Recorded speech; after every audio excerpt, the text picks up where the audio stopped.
যদি এআই মানুষের উপকারে আসে এবং ইসলামিক নীতির সাথে সঙ্গতিপূর্ণ হয় তবে এটি গ্রহণযোগ্য হতে পারে, যেমন চিকিৎসা সেবায়, শিক্ষায় বা পরিবেশ রক্ষায় ইত্যাদি। অন্যদিকে যদি এর ব্যবহার মানুষের ক্ষতি বা ইসলামিক নীতির বিপরীতে হয়, যেমন মিথ্যা প্রচারণা, অর্থ আত্মসাৎ, অন্যায় নজরদারি, দাঙ্গা ফাসাদ সৃষ্টি কিংবা অশ্লীলতার প্রসার ইত্যাদির মতো অপরাধমূলক কর্মকাণ্ড, তবে তা অবশ্যই বর্জনীয় হবে।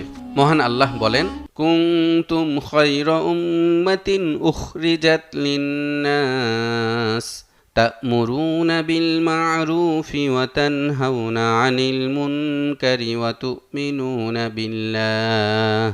তোমরাই শ্রেষ্ঠ জাতি, মানব জাতির কল্যাণ সাধন করার জন্য তোমাদেরকে সৃষ্টি করা হয়েছে।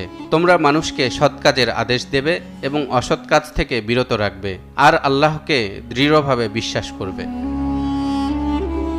দর্শক, এবার প্রশ্ন হলো, কে বেশি শক্তিশালী, মানুষ নাকি এআই?